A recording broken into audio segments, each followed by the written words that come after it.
I'm Boy George, and you're watching noise11.com. What else would you be doing?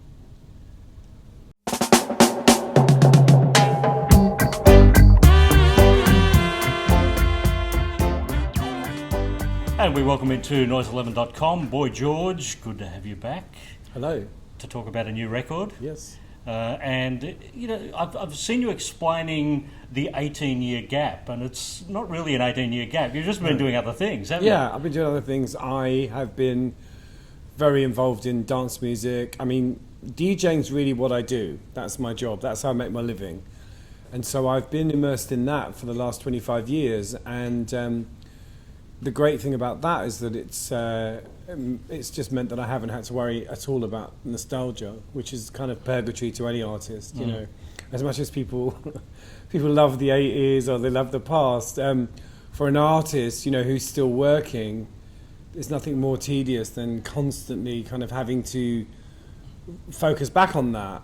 So, you know, DJing has given me a great out from all of that. So I have a really lovely relationship with my past because I've never had to wallow in it. So. Yeah. But it was great hearing the tracks. This Is What I Do is the name of the album, and totally relevant for the 21st century. 2014, this record's come out. Some great sounds on there, and you could always, you know, try and be Culture Club and the Old Boy George, but you haven't done that on this record. You've made a record for now. Yeah, I mean, I think I've always kind of just done what I felt, you know, and sometimes I've got it right, sometimes I've got it wrong. I think everything you do is a reflection of where you are and your condition and all of that. So I think this record just speaks about who I am now and what I want and what I want to sound like. And yeah, I'm happy with what it sounds like. I mean, you know, you can have a rough idea about what you want to do, but once you start working with producer and musicians, you know, it takes on its own life, you know, a bit like a band. You know, you can start a band and think, okay, we want to sound like this, but once you get other people involved, it becomes what it's going to be. And I was just really happy with the way Richie Stevens made this record, and the way that he did it in quite an understated way. It really suited the songs, and yeah, very happy. But lyrically, some of your best work there are some very, I guess, you know, some of the lyrics on here are some of the strongest lyrics you've ever written. You know, when we think about a track like Bigger Than War, where you're talking about bigger than the Beatles, bigger than the Rolling Stones, bigger than Elvis, but not Yoko. Yeah, well, I've always liked Yoko. I mean, I'm a fan of her music, and I think she's one of those people, everyone knows her. Everyone knows Yoko. I mean, pretty much you could ask even a teenager who she is and they'd know. So she's definitely kind of formidable as a character, and I think she's always been true to herself. You know, she's always been Yoko. You never imagine her trying to be something else, and I quite like that. You know, I quite like that sort of thing about her. But I just like her songwriting, and I like everything about her, really. I like the fact that she's kind of quite mad. I like it when she screams. And you cover one of her songs as well. Yeah, well, that was the kind of starting point. Before I did this record, I was actually planning on doing a kind of covers album. So I was thinking of doing my kind of pin-ups, and I'd started to record some stuff, video games, by Lana Del Rey. I did a version of Anthem by Leonard Cohen, and a couple of Bob Dylan tracks. And Death of Samantha was one of those tracks. And then sort of in the middle of doing that record, or doing those sessions, I just suddenly thought, I need to write. You know, I need to write my own stuff. I think particularly sort of recording Leonard Cohen's song, it just made me think about lyrics and how important it was for me to kind of say something, you know, that I wanted to say. So that got abandoned. And Death of Samantha was the track that kind of survived from those sessions, and we redid it. But yeah, I really love it as a song, and it's a beautiful song. Will we ever get to hear these Leonard Cohen, Bob Dylan covers? Possibly, yeah. I mean, they're kind of, you know, the vocals are done, and they're kind of, you know, maybe not musically finished, but certainly the bones of them are there. We've used the Lana Del Rey cover and also a cover of To Make You Feel My Love on the American album, the sort of deluxe version of that, so that will probably end up seeping out shortly. Another great line, my God is bigger than your God. Well, most people, when they ask you if you believe in God, what they really mean is, do you believe in my God? And people don't really want to have a fluid conversation about God or faith or spirituality. And I do find that quite frustrating, you know. But really, I think the song it's a kind of celebration of faith. You know, it's saying, you know, if you have faith, then, you know, you should be handing out fruit in a grass skirt. You know, you should be exuding the light. You should be the light. I mean, you know, I'm always fascinated by how, you know, the people that claim to have the most kind of faith are usually the most miserable and negative and unloving. You know, it's like, what? You know. There's some great topics that you touch on here, and some very important ones, bigotry and racism, particularly in Live Your Life. Yeah. Well, that song, it came out of a conversation with my older brother because his wife's sister's son came out. And the fuss about it was just unbelievable. It was like, are we still having this conversation? Like, 40 years on? I mean, the same sort of things I was hearing, you know, when I came out at 15. And it just made me think, God, the world hasn't changed at all, you know. The difference is this young kid was quite aggressive in his coming out. He basically said, I'm gay, get over it, you know, which I thought was quite funny. And so I kind of decided to write a song about that, you know, about, you know, how, you know, really you can only ever be what you are. You know, whatever Mother Nature has kind of served you as your kind of deck of cards, that's it. You know, you can struggle against it all you like, but you are what you are, you know, culturally, sexually, visually, you know. I mean, you know, these days you can do a bit about the way you look, but, you know, I think with things like sexuality, you know, it's such a shame if somebody lives their whole life or the bulk of their life never feeling kind of comfortable about who they are, you know. So I always feel like it's an important message to young people to be proud of what they are and whatever they are. You know, it doesn't just mean sexuality. It can mean anything. You know, I always felt like my kind of message was really to anyone who felt like disenfranchised, anyone who felt like they didn't belong, you know, anyone who didn't fit in. They were always welcome in my kind of club, you know, and that's still the same, I think. Another great line, if you don't know where you're going, any road will take you there. Yeah, I actually discovered after writing that song that George Harrison had also used that lyric, but I'd never heard his version, I'd never heard his song, it's very different to mine. It's a very famous Lewis Carroll quote. I love a good quote, because sometimes you can say in a sentence what, you know, some people struggle to say in an entire book, you know, and that, especially for a kind of recovering addict, that is a very true statement. You know, if you don't know where you're going, any road will take you there. Basically, you know, I've been on that road myself, so yeah. The track King of Everything, I guess, is the lead single off this record. Why that song? Is that the focus one for you?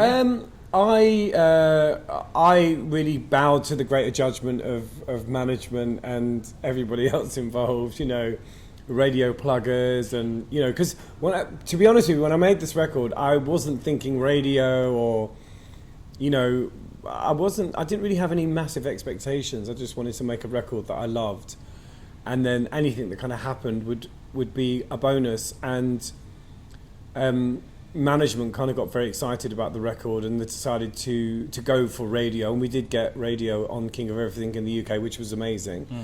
And they felt that was the right song, and I was like, do you know what, I really don't know. I'd put anything out from the album because I think it's all good, but I just went with what they thought was the most kind of obvious choice. The song you released in June last year, Coming Home, isn't on the album.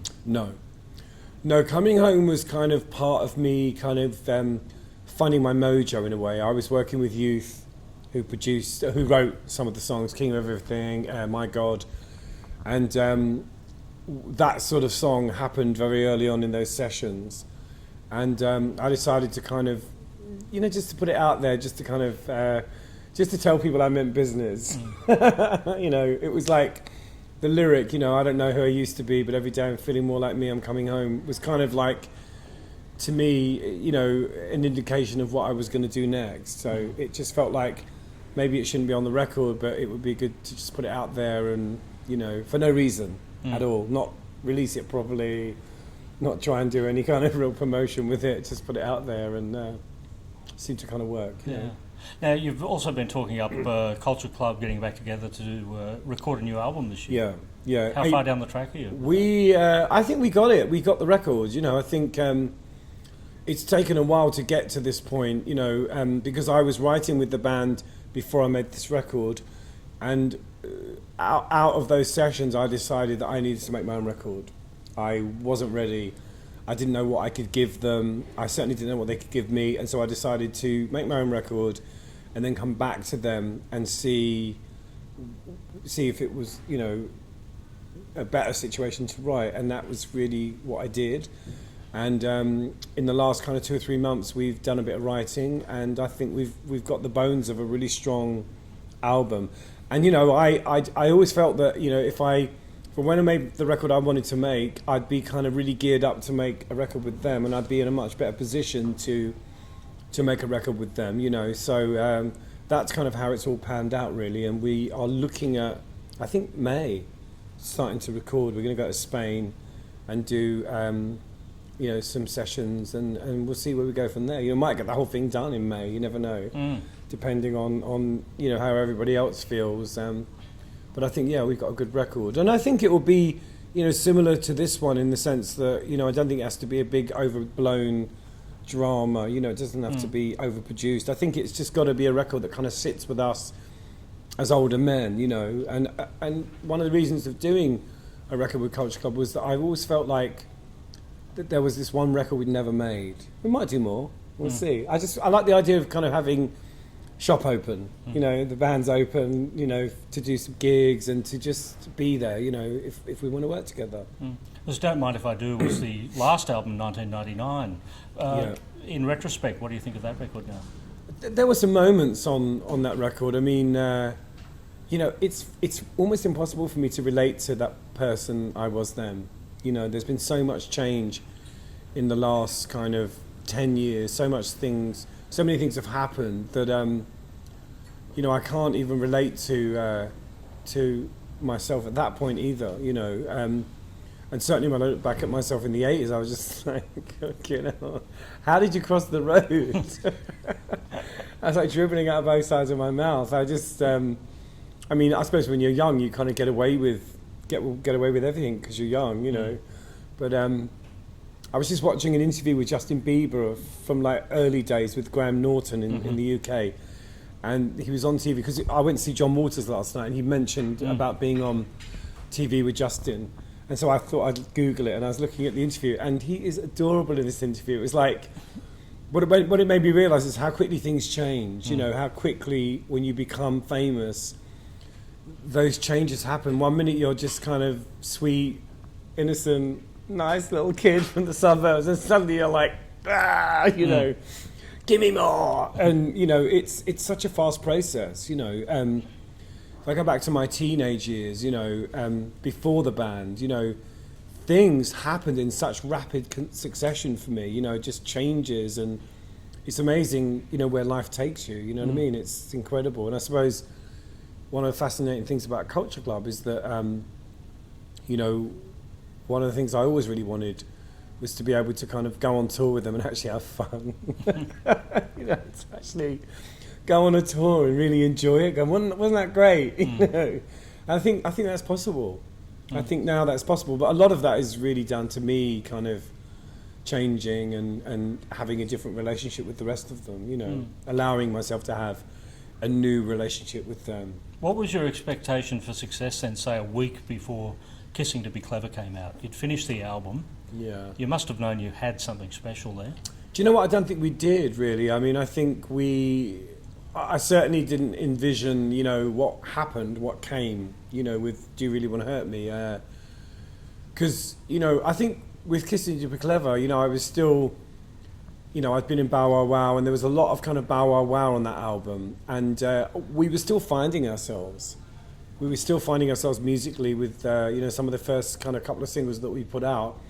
And then suddenly kind of Do You Really Want to Hurt Me was written kind of right at the end of that record, and that was the turning point. That was the tune that kind of, you know, broke the camel's back, if you like. And, you know, if you thought that one was bigger, then Colour by Numbers came along, and wow, that was like explosive around the world. Yeah, I think Colour by Numbers was, you know, I look at kind of Kissing to Be Clever as kind of, you know, being full of all that kind of youthful exuberance that you have, you know, when you want to first start a band and make a record.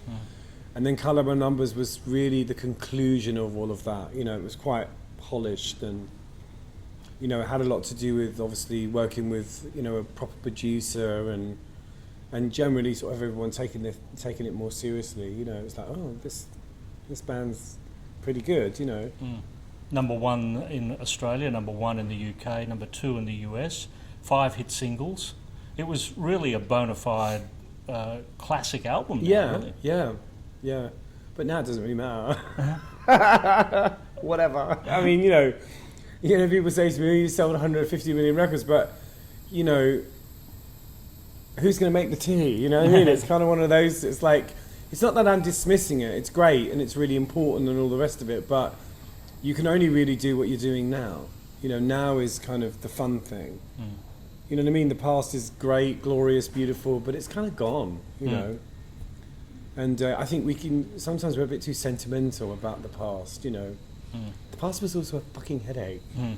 You know what I mean? It was like, it was a headache. I mean, like, you know, I could never imagine wanting to be like that now, wanting to have that kind of life, you know. It was great for 5 minutes and then became very, very, very, very suffocating. You know, it was awful. I remember coming to Australia, and, you know, I'm quite a social animal. You know, I'm quite a friendly type of bloke, and I do like to have a chat with people. And I remember I sort of come down from the hotel because there'd be like thousands of screaming girls, and I think, okay, maybe I'll try and talk to them, see if I can have a decent conversation with them. And they just weren't interested, because it was almost like it wasn't about me. It was almost like I was something else. It was like you know, fame turns you into this sort of thing that, you know, of course there are some fans who see you for who you are, and that's why they stay with you. And, you know, I still see some of those fans, but this sort of initial hysteria, it's got nothing to do with anything real. You know, a lot of it is just hype. You know what I mean? And you can kind of start thinking that that's true, and that's scary. Well, at least you've got the new music, so there is something relevant for the times to discuss, and a mighty fine album too. This is what I do, the new Boy George album. Looking forward to some Culture Club soon. And Boy George, thank you for joining us here at noise11.com. Thank you.